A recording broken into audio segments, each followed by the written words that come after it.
पूरे देश के सभी वेशभूषा वाले लोगों को सम्मिलित किया गया था। एक पंजाब से भी था जो ट्रैक्टर पे जाता था, कोई तमिलनाडु से भी था, कोई गुजरात से भी था, कोई बंगाल से भी था। तो पूरे देश का सुर मिलेगा तो एक सुर बनेगा। यही बात आम आदमी पार्टी कह रही है कि अगर 123 करोड़ लोगों का सुर मिल गया एक बार, तो वो सुर जो होगा वो देश को नंबर 1 बना देगा। So make India number 1। Ukraine 25-26 साल पहले आजाद हुआ। हमें तब पता चला जब हमें वहां से बच्चे निकालने पड़े। अपने मेडिकल के स्टूडेंट्स को उनकी जान बचाने के लिए उनको वहां से लाना पड़ा कि हमारे इतनी तादाद में बच्चे बाहर जा रहे हैं। वो कोई नालायक बच्चे नहीं थे, वो कोई ऐसे बच्चे नहीं थे जिनको यहां एडमिशन नहीं मिल सकती। वो 99.9, 99.8, 99.7 वाले बच्चे थे। क्यों जाना पड़ा? यहाँ कोटा सिस्टम है जी, ये चेयरमैन का कोटा है, ये फलां का कोटा है, यहाँ सिफारिश चलती है, यहाँ पैसे चलते हैं। तो पेरेंट्स सोचते हैं जो काम 30 लाख में यूक्रेन में होता है वो यहाँ 3 करोड़ में होता है। तो 25 साल पहले आजाद हुआ देश हमसे ज्यादा मेडिकल इंफ्रास्ट्रक्चर में हमसे ऊपर चला गया। हम क्या करते रह गए?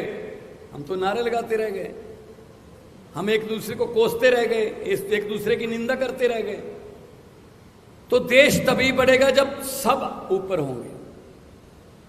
देश तभी आगे बढ़ेगा जब सबका सुर मिलेगा।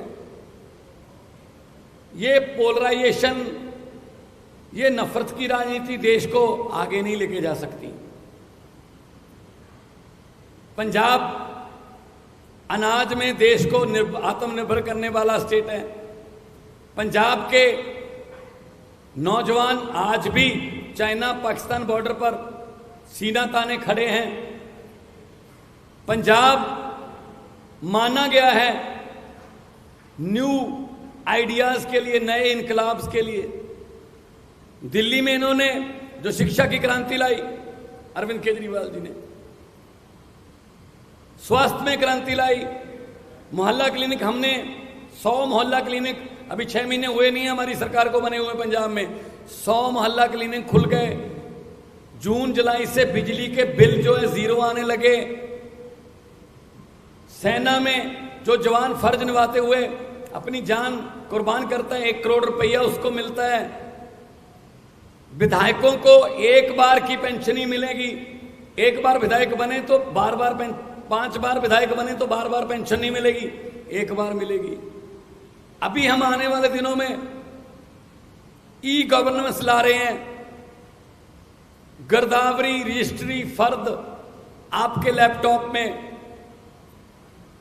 आरसी गाड़ियों की आपके लैपटॉप में, इंडस्ट्री के लिए सिंगल विंडो पहले भी सिंगल होती थी, इससे पहले वाली सरकारों में भी सिंगल विंडो होती थी, लेकिन हर अफसर की अपनी अपनी विंडो होती थी।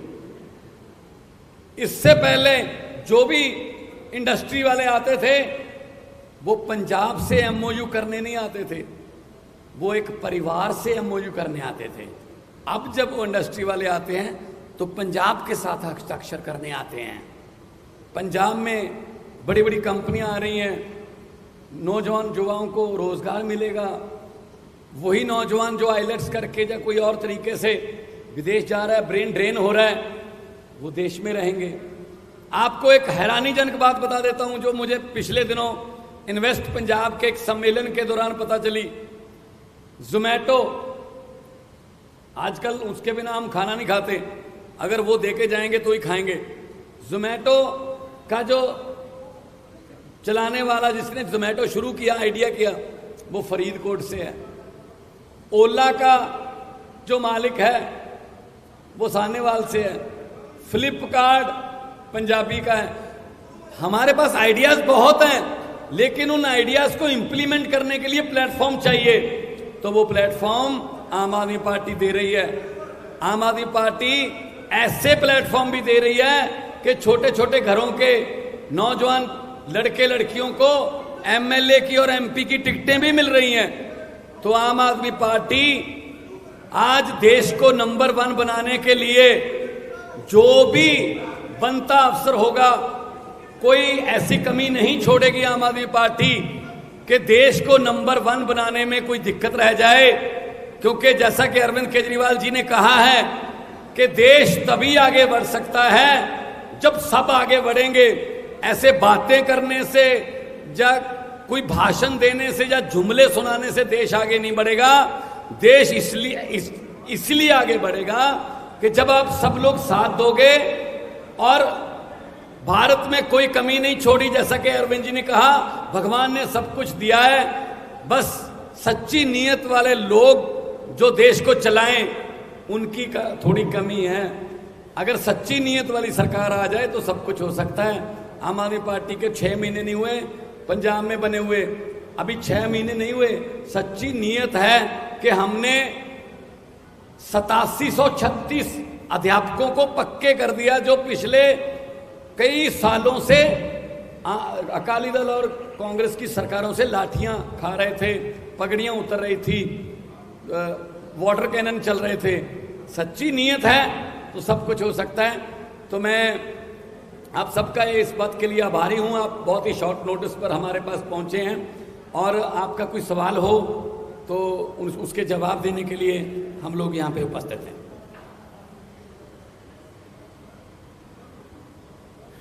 अभी हमारे मीडिया के एक साथी ने एसवाईएल के बारे में पूछा कि एसवाईएल पे हमारा क्या स्टैंड है। मैं आपसे पूछना चाहता हूं कि एसवाईएल पे पंजाब कांग्रेस का क्या स्टैंड है और हरियाणा कांग्रेस का क्या स्टैंड है। एसवाईएल पे पंजाब बीजेपी का क्या स्टैंड है और हरियाणा बीजेपी का क्या स्टैंड है।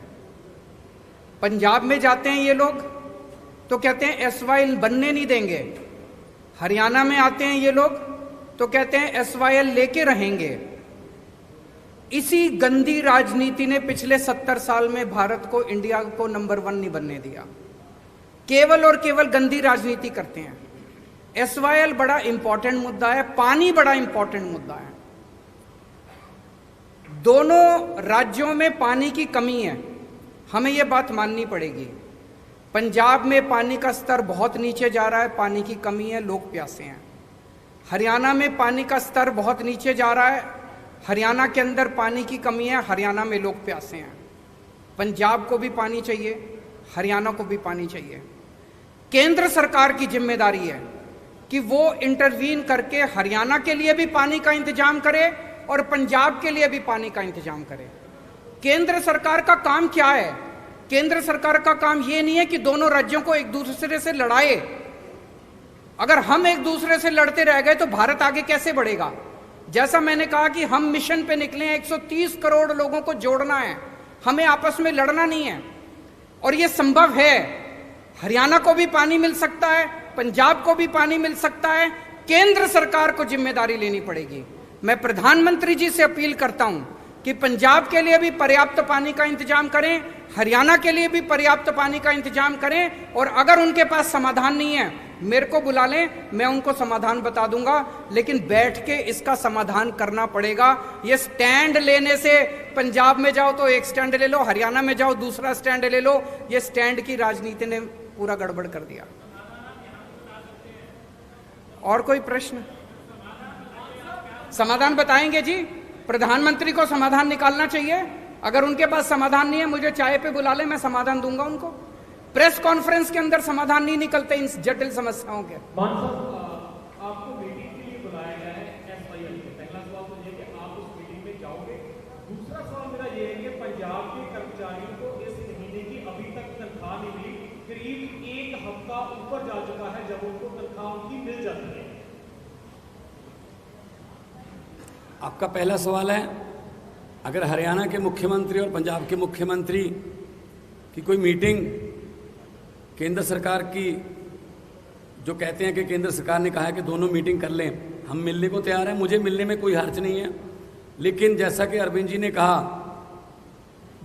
केंद्र सरकार का ये फर्ज बनता है कि वो इस समस्या का समाधान करे, ना कि दोनों को मीटिंग में बिठाकर उसके बाद बाहर आकर अपने अपने वक्तव्य देने के लिए उनको छोड़ दें। तो मैं Punjab as a head of the state in Punjab मैं जाने के लिए तैयार हूं। मुख्यमंत्री साहब हरियाणा के आए, बातचीत करेंगे, लेकिन कम से कम केंद्र सरकार जो है वो बाकी कामों के लिए राज्यों पर बहुत कुछ थोपती है। आप ये नहीं कर सकते, जीएसटी ये नहीं कर सकते, आप ये नहीं कर सकते, ये नहीं कर सकते। तो केंद्र सरकार जो है वो पंजाब का पानी पूरा कर दे पंजाब के पास, और हरियाणा का पानी भी पूरा कर दे। हरियाणा में भी जैसा कहा कि दोनों भाई हैं छोटे, हरियाणा छोटा भाई है, पंजाब बड़ा भाई है। तो हमें लड़ाने की बजाय वो समाधान निकालें। दूसरा, आज शाम तक वो जो हमारे एम्प्लॉइज़ की कुछ तनख्वाह रहती है वो मिल जाएगी, क्योंकि हमने पॉजिटिव राजनीति की है, हमने मुलाजिम पक्के किए, हमने भर्ती की, और हमने शुगर केन वाले जो गन्ना मुलाजिम थे पिछले कई सालों से धरने दे रहे थे, उनके पैसे भी आज ही जा रहे हैं। 94.98 करोड़ आज ही जा रहे हैं। आज शाम को तनख्वाह भी मिलेगी।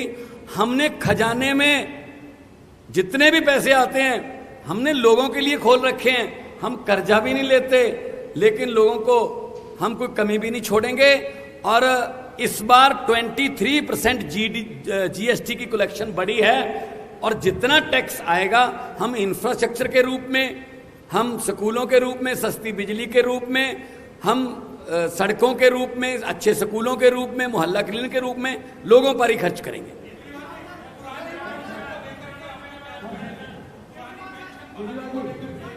पुरानी पेंशन बहाल होनी चाहिए। जो एक मिनट उनसे उनका सवाल वो ले लेते हैं। जो नई पेंशन स्कीम है ये कर्मचारी, सरकारी कर्मचारियों के साथ बहुत बड़ा धोखा है। पुरानी पेंशन स्कीम लागू होनी चाहिए। केंद्र सरकार ने एक तरह से पूरे देश के ऊपर नई पेंशन स्कीम थोपी थी। मैं आज इस मंच के माध्यम से केंद्र सरकार से अपील करना चाहता हूं कि सारे जितने उसके बाद एम्प्लॉयज़ रिक्रूट हुए जो कि नए पेंशन स्कीम से अफेक्टेड हैं, वो सारे बहुत ज़्यादा दुखी हैं और बहुत गुस्से में हैं। इसीलिए उनके हित के लिए लोग सरकारी नौकरी में क्यों आते थे कि भाई रिटायरमेंट के बाद पेंशन मिल जाएगी, ज़िंदगी भर सिक्योर हो जाती है। अब वो पेंशन ही नहीं मिलती, किसी को कुछ 100 रुपये को कुछ मिल रहे हैं, किसी को कुछ। तो मेरी केंद्र सरकार से गुजारिश है कि पुरानी पेंशन स्कीम को दोबारा बहाल किया जाए। ज़रूर करेंगे।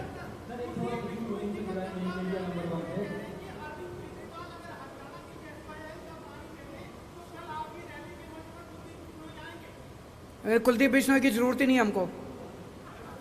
कुलदीप बिश्नोई वहीं रहे, वो किस लिए। आप एक चीज बताओ, मैं आपसे पूछना चाहता हूं, अभी तक वो कांग्रेस में थे, अब वो बीजेपी में चले गए, अपनी पार्टी को पहली एमएलए थे, अब भी एमएलए का चुनाव लड़ेंगे, तो क्यों गए हैं?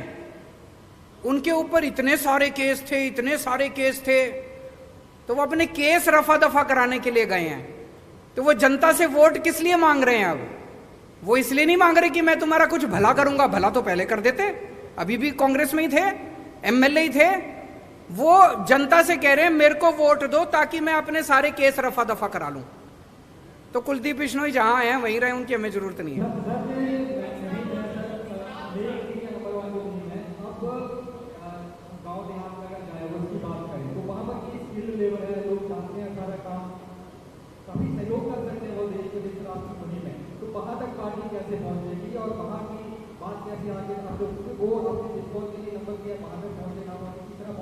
बहुत अच्छा आपका प्रश्न है। इसमें युवाओं को बहुत बड़ी भूमिका अपनानी पड़ेगी। जिस दिन युवा इकट्ठे हो जाते हैं उस दिन किसी भी देश के अंदर क्रांति आ जाती है। इसलिए मैंने एक नंबर जारी किया है। इस नंबर के ऊपर मैंने अभी 10-15 दिन पहले किया था, लाखों लोग ऑलरेडी जुड़ चुके हैं। कई लाख लोग इससे जुड़ेंगे, वो वॉलंटियर्स बनेंगे, वो अपने अपने मोहल्ले और अपने अपने गांव की जिम्मेदारी लेंगे। जब पूरा देश इकट्ठा हो जाएगा तो ये 130 करोड़ लोगों की ताकत बनेगी। जब 130 करोड़ लोग कहेंगे कि हमारे जो स्कूल खोलो, किसी सरकार की हिम्मत नहीं है जो स्कूल ना खोले। इनको अपनी अभी 75 साल में केवल गंदी राजनीति हुई है, काम नहीं हुए, अब काम करने पड़ेंगे। जिस दिन देश के लोग इकट्ठे हो गए, खड़े हो गए, लोगों को काम करने पड़ेंगे। Thank you so much.